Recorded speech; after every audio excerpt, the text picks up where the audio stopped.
Заасан хамбарын багийн. За тэгээд өнөөдөр болохоор Японд ирж сурч болон ажиллах хэд хэдэн визний төрлүүд байгаа тийм. Өнөөдөр томор хуваагаад 3 төрөл хувийн зардлаар Японд суралцах. Тэгээд дадлагч ажилтан гэж байгаа тийм. Дээрээс нь 2019 оны 4 сараас гарч байгаа шинэ визний тухай жоохон ерөнхий ойлголт өгөхөөр тийм тайлбар зөвлөгөөж орё гэж бодож байна. За тэгээд эхнээс нь эхлээд дадлагч ажилтнаас эхлэх юм бол дадлагч ажилтны болохоор 1993 оноос эхэлсэн тийм төсөл байгаа. Тэгээд энэ төслийн гол зорилго нь юу байсан гэхээр хөгжиж байгаа орнуудын залуучуудыг Японд босод авчираад Японы техник технологигаас сургаад тэгээд тухайн улсынхаа хөгжилд хувь нэмэр оруулъя гэсэн зорилготойгоор хэлжсэн хөтөлбөр байгаа. Тэгээд энэ хөтөлбөрийн хүрээнд нийт 1-5 жил Японд бол ажлын дадлага хийх боломжтой. За тэгээд Монголд гарч байгаа зардлын хувьд гэх юм бол зуучлагч байгууллагаас хамаарч яг өөр байгаа. Ерөнхийдөө нэг одоогийн байдлаар нэг 5-аас 10 сая төгрөгийн хооронд байгуулах гэж бодож байна. За тэгээд дээрээс нь нэмэгдээд Японд ирсэн хойно гар дээр авч байгаа цалингийн хувьд гэх юм бол Япон мөнгөөр нэг сая йен орчим сая йен авч чинь 10 мянган чинь 100 мянган йен тэгээд Монгол мөнгөөр бодох юм бол нэг 2.4 сая 2.5 сая орчим төгрөг бол авах боломжтой. За тэгээд давуу тал гэх юм бол одоогийн байдлаар яг Монголоос Японд ажил хийхэд хамгийн явах зам нь тодорхой болсон тийм арга байгаа бах. Тэгээд дээрээс нь цаашдаа энэ 3 дахь жилээ дуусгаад 2 дугаар зэрэглэлийн тэр дадлагч ажилтан гэдгийг дуусгачаад болохоор одоо шинээр гарч байгаа виз руу ямар нэгэн шалгалтгүй дэвшээд орох тийм боломжтой виз байна. За тэгээд сул талын хувьд гэх юм бол гар дээр авах мөнгө нь бол харьцангуй бага. Үнэтэй ажилтан бол Японыг гар дээр авч байгаа мөнгөний 17 мянган гэдэг чинь нэг бараг 4 сая орчим төгрөгөөс эхэлж байгаа хаа. Тэгэхээр харьцангуй гар дээр авч байгаа мөнгө нь бол бага. Тэгээд ерөнхийдөө Монгол талаас яг бэлтэж байгаа бүх хүмүүс нас тэнцэн гэсэн үг биш. Япон талаас нь ирээд хүмүүс нь ажилтнуудаа сонгож авч байгаа учраас 10 хүн бэлтээхэд 10-аа явна гэсэн үг биш юм байна. За тэгээд энэ визтэй холбоотой ганц Монголд гэлтгүү янз бүрийн орнуудад их олон асуудал үүссэн. Тэрний үгээр жишээлбэл Вьетнамд болохоор Япон явахаас өмнө нэг Монгол мөнгөөр 24.5 сая төгрөгийн зээл өгч тийм байна. Тэгээд тэр нас зуучлалын хөлснөөс орсон. За тэгээд ирсэн хойно тэр хүмүүс тэр өрөө төлөөд ингээд ажил хийгээд мөнгө олъё гэхээр ерөөсөө 2 жил 3 жилийн дотор тэр өрөө дараад дуусгах хэмжээнд л байдаг. За тэгээд тэрнээс хэтрээд мөнгө олъё гэхээр ерөөсөө мөнгө хүрдэггүй юм байдал үүсээд. За тэгээд эндээс болоод жилд 6,000-7,000 хүмүүс Японд харалж байгаа бол ийм асуудал үүссэн байгаа. За тэгээд дээрээс нь дадлага хийж байгаа гэдэг утгаараа тэнд хүлээгээд авсан байгаа компаниуд зарим нь хөтөлбөрийнхөө хуулийг зөрчөөд илүү цагаар хамаагүй их ажил болдог. За тэгээд илүү цагаар ажилласан мөнгөө маш багаар тооцож өгдөг тийм. За тэгээд дотоороо байрны нөхцөл байдал маш муутай зэрэг маш олон асуудал гарсан. За тэгэхээр нэг иймэрхүү дадлагч ажилтны нэг иймэрхүү визний төрөл байгаа тийм. За тэгээд дараа нь болохоор хувийн зардлаар Японд суралцах. Хувийн зардлаар Японд суралцахад болохоор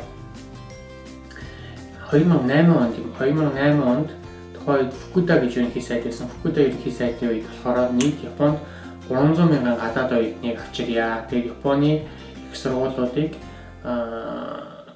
олон улсын сургууль болгоё гэсэн зорилгоор тийм хөтөлбөр хэрэгжүүлсэн байгаа. Тэгээд үүнтэй холбогдуулаад болохоор энэ гадаад оюутны визийг болохоор нөхцөлийн бол хөнгөлсөн байгаа. За тэгээд тэрнтэй дагалдуулаад энэ 2008-аас 2018 оны энэ 10 жилийн хугацаанд 300 мянга болгоно гэсэн зорилго тавьсан. Тэгээд үүнтэй холбоотойгоор болохоор чанартай чанаргүй Японы эдийн сургуулиуд маш ихсэн. Тэгээд одоогийн байдлаар Японд бол нийт 700 гаруй Японы эдийн сургуулиуд байна. За тэгээд 2018 он гэхэд 300 мянган хүн гэдэг тоонд бол хүрсэн байгаа. За тэгээд түрүүн хэлсэн тий одоо Японы эдийн сургуулийн дараа болохоор бас чанаргүй мэргэжлийн сургуулиуд маш ихсэн байгаа. Тэгээд ерөөсөө оюутнууд бол ямар нэгэн шалгалт байхгүй, Японы эдийн шалгахгүй бараг Монгол хүн бол монголоор нь шалгалт аваад нэрийн бичүүлээд оруулж байгаа ч гэсэн сургуулиуд бол гарсан. За тэгээд үүнтэй холбоотойгоор Токио Фукушида Дайгаку гэдэг сургуультыг өнгөрсөн жил асуудал гарсан 700 гаруй оюутан болохоор ерөөсөө Орос хорог алга болсон. тийм судлаач оюутнаар ингээд бүртгэлтэй байсан оюутнууд яг сургууль дээр ерөөс огт ирдэггүй байхгүй.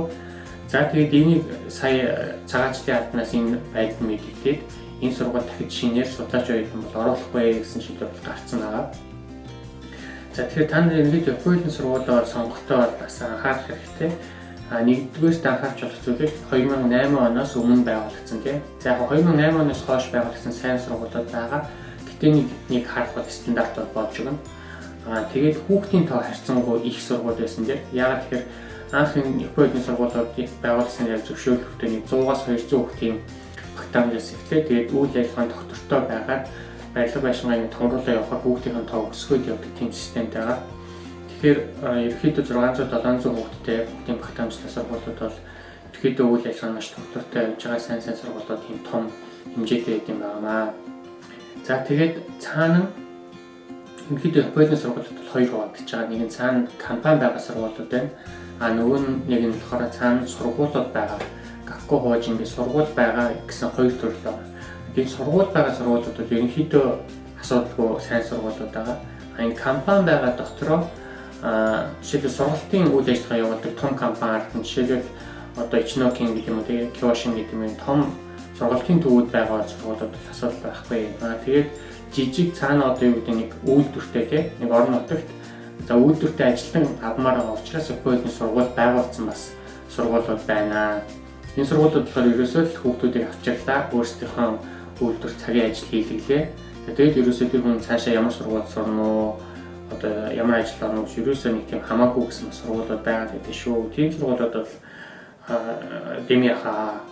За тэгээд миний бол энэ хувийн бодлогоо энэ сургуулийн байршлын хувьд гэх юм бол том хотууд Токио байна, Осака байна, одоо Кюшу гэх юм бол Фукуока байна тийм ийм том хотууд Нагоя байдаг ч юм уу том хотууд ойр сургууль байсан зүгээр хаа. Ерөөдөө хөдөө жижиг газар юм сургуульд очиж болохоор юм мэдээлэлээс их олдчиход байт юм аа. Тэгэхээр том хотод сургуульд сурсан зүгээр хаа гэж бодож байна. За тэгээд давуу тал гэх юм бол Японд ирээд хэлээ сураад тэ орчиндөө тасаад Япон сая сураад ингээд цагийн ажил хийж байгаа юм чинь тэгээ ерөнхийдөө ажил хийж нэг иймэрхүү юм байдаг гэсэн төсөөлөл аваад өөрийгөө дасгах хугацаа олдож байгаа гэдэг хамгийн давуу талтай юм болов. Тэгээд мэдээж Японы сургуулиуд төгсөөд Монголд их сургууль төгссөн бол үндсэн ажлаар ажиллаж болно. Ахлах сургууль төгссөн хүмүүс бол яг энэ шинэ виз рүү ороод ажил бол хийх боломжтой. Гэтэ аль болох бити тэгж ажиллаараа сайн сургуульд ороод цаашаа их сургуулиуд төгсчөөд гайгүй ажилд одоо үндсэн ажилд орсон хугацаанд өөрчлөж ирэхтэй шүү. За тэгээд сард болохоор Японд оюутнууд болохоор 7 хоногт 28 цаг бол ажиллахыг зөвшөөрсөн байдаг. За тэгээд цагийн 1000 yen бодох юм бол сард ялгаа авах нь 2,500-аас 3 сая орчим төгрөгийн хооронд цалин өндөр байгаа дүүрээ сайн гүрийж нийлээ энэ бол тийм амар зүйл бол биш. Ингээд сайн гүрийж ажиллах юм бол ийм бол боломж байгаа. За тэгээд сул талын хувьд гэх юм бол эхлээд бол зардал гарна. Төлбөрөө хуваадаг сургуулиуд нэг 10 орчим сая төгрөг болж байгаа. Төлбөрөө хуваадаг сургуулиуд нэг 17-аас 20 орчим сая төгрөгийн хооронд зардал гарна. Тэгээд насны хязгаар бол 30-наас хүртэл гэсэн хязгаар байдаг байгаа.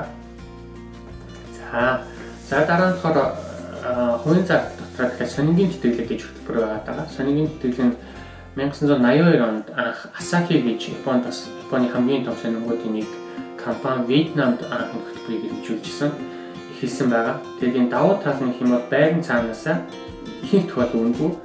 Тэгээд Японы сургуулийн төлбөрийг ойролцоогоор 40% бол хөнгөлж байгаа. Тэгээд цагийн ажлынхаа цалин нь болохоор нэг Монгол мөнгөөр 2.4-өөс 2.8 саяын дотор ингээд ажлын тогтцсон шийдэгдсэн байрны бэлэн ийм хөтөлбөр байгаа. Сул талын хувьд гэх юм бол сонин Японд шөнийн 3-аас 7-ийн хооронд тарааж байгаа. Тэгээд 3 цагаас өдөөс хойш 5 хүртэл өдөөс хойш тараалт гэж явж байгаа. Тэгэхээр тэгээд сонингийн компаниас хамаарат ерөөсөө сайн ажилладаг газар байна. Тэгэхээр ерөнхийдөө яг ажлын үед нэлээд хэцүү гэсэн үг. Дандаа шөнө 3-3-д ажиллаа гэсэн гэдэг чинь нэг 2 өдөр гэж босно гэсэн үг.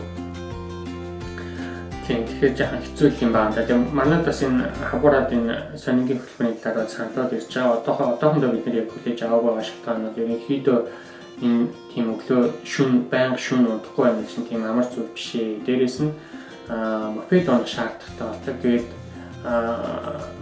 Тээврийн остоос болоод нас барсан хүүхэд нас барсан тохиолдол нэг гарсан юм байлээ. Тэгээ иймэрхүү байдлаас бид нар бол одоохондоо энийг бол хийхгүй байгаа. За тэгээд дараа нь 2019 оны 4 сараас эхэлж байгаа шинэ виз энэ тусгай ур чадварын виз гэж гарч байгаа.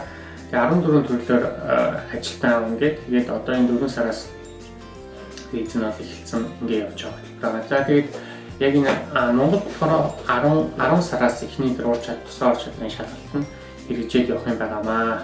За тэгээд нарийн ширийн яг 14 ямар 14 төрөл ч гэдэг юм уу. Энэ бол зүгээр мэдээний сайтуудаар байд юм уу, бусад төвүүдээр угаасаа ярьж байгаа, хаасаагүй яригдж байгаа яриа учраас тийм газраас мэдээлэл авчаарай. Тэгээд яг одоогийн байгаа байдлын хувьд ямар байдалтай байгаа юм бэ гэхээр эхлээд шаардлагын хувьд гэх юм бол ерөөсөө Японы энэ дөрөв төвшин авсан байх хэвээр. Тэгээд ур чадварын шалгалтанд тэнцсэн байх хэвээр. Тэгээд компаниас энэ компанид орж болно гэсэн тэнцсэн гэсэн бичиг хэрэгтэй гэж энэ 3 хэрэгтэй. Энэ 3 байхад визийг төлж болно. За тэгээд нэгдүгээр нь бол мэдээж өөрөө Японы төвд сурах нь байна. Тэгээд ур чадварын шалгалтанд бас энэ яг материалуудын хувьд болохоор тухайн тэр салбарынхаа яамдууд бэлтгэж байгаа учраас тэр салбараас хамаарат өөрөөр тэгээд энэ 10 сартыг ямар шалгалтыг бол одоохондоо хийж мэдэхгүй байна. Шалгалт нь гараад ирэхээр мэдээж Японы сургалтын төвд бас хүүхдүүдийг бэлдээд эхлэх баха. За тийм компани олох гэдэг юм дээр Монголоос нэг ч зурчлалын компанид бол оролцохгүй дандаа Японы талдаа Torakushin гэх ингээд зурчлалын байгууллагууд одоо шинээр лиценз өгж эхэлсэн байгаа. Тэгээд энд Японд ч гэсэн Монгол ажилтнуудаа нэлийн хэдэн байгууллагууд төлөвлөж гарч ирээд үйл ажиллагаа явуулаад эхэлсэн байгаа. За тэгээд энэ компаниуд нь Монголд хөдөлмөрийн яамтай харьцаад Монголоос хүмүүсийг оруулж ирэх юм одоо процессор бол явах юм байгаа. За тэгээд ерөнхийдөө гэх юм бол одоо ер нь ямар байдалтай байгаа вэ гэхээр энэ дадлagч ажилчид байна. Тэгээд хувийн зардаар сая хэлсэн те 2018 он хүртэл 300 мянган гадаад оюутнууд ирсэн байгаа. Энэ гадаад оюутнууд энэ одоо Японы сургуулиуд төстэй энэ 2 3 авч чадлаггүй үнцэн ажиллаар ажиллах боломжгүй байгаа хүмүүс болохоор энэ шинэ виз рүү орж байгаа юм урсгал бий болсон явж байгаа. Тэгэхээр Японы хувьд юм бол яг өнөө маргаашгүй одоо болохоо айцсантай гаднаас хүн авахгүй болохгүй гэсэн байдалтай байна уу гэхээс тийм бол биш байгаа. Японд сурж байгаа гадаад оюутнууд болон дадлagчаар ажиллаж байсан усуудаар хэд ихний ээлжинд аливжээ хүн нь дүүрээд ерөөсөө илүүдэд байгаа тийм байдалтай байгаа шүү. За тэгээд гарах зардлын хувьд бол энэ бол харьцангуй бага болно. Яг одоогийн байдлаар үнийн дүнгээр хийж мэдэхгүй байна. Гэхдээ энэ зуучлагч байгууллагууд бол одоо тухайн улсын одоо тэр ажиллаж байгаа хүнээс бол мөнгө авахгүй байгаа. Тийм учраас тийм зуучлагын хөлс гэсэн ойлголт угаасаа байхгүй. Японы бол мэдээс авахд сонголтын төвд бол мөнгө гэж таарах байх. За тэгээд ур чадварын шалгалтандаа бэлтэн. Ерөөсөө ийм тэгэхээр хамгийн бага зардлаар Японд ирээд 1-5 жил хүртэл хугацаагаар ажиллаа. Тэгээд эндээс цаашаа дахиад визээ сунгаад явахаас ийм боломжтой виз байгаамаа. Тэгээд нэг дутагдaltaй тал нь энэ хугацаанд бол гэр бүлийнхнийг ямар нэгэн байдлаар татах боломжгүй. Тийм болохоор яг Японд ирсэн хэлний сургуулиуд төгсөж байгаа хэлний сургуульд сурж байгаа хүмүүс бол аль болох энэ шинэ виз рүү олгошроод авахыг шаардлага байхгүй болоо гэж бодож байна. Тэр аль болох тэр N3, N2 гэсэн төвшнээ аваад үндсэн ажилтан нарийн ажилд орох тийм их сургууль төгсөөг хүмүүс бол их сургууль сурсан дээр шүү урт хугацаанд. За тийм энэ бол үндсэн ажилтны визээс бол доогуур виз байгаа шүү. Шалгуур багтаа гэсэн. За тэгээд ерөнхийдөө иймэрхүү визүүдээр бол Монгол, Японд бол ирж болж байна. За тэгээд миний хувийн бодол юм бол энэ дундаас бол хувийн зардал Японд ихтэй суралцахаар ирсэн нь бол хугацаанд бол өөр чинь хэрэгтэй болов гэж бодож байгаа. Яа тэгэхээр орчин нөхцөлтэй тасан тийм хэлээс орно Японд хэл соёл сурна, цагийн ажил хийгээд за ажил гэж нэг иймэрхүү юм байт юм байна. Японд ажил хийн гэж ийм юм байт юм байна гэдэг ойлголттой болно. За тэгээд тэрний дараа өөрөө сайн сураад үндсэн ажилтнаар ажиллаж болно. Их сургууль сурч болно, мастер сурч болно, тэрний дараа ажиллаж болно тийм. За эсвэл шууд энэ шинэ ажлын виз рүү одоо өргөлдөөд ордог ч юм. Энэ сонголт нь хамаагүй өргөн юм л да. Яг ажлын визээр ирчээд одоо дадлagчаар ирчээд дараа нь хэлний бэлтгэлд явж болохоо байждаг. Яг авдаг сургууль бол байдаг гэтэл маш ховор байдаг шүү. Тэгэхээр шинэ визээр ирчээд дараа нь үндсэн ажилтан болох гэдэг байж байгаа хэцүү баха.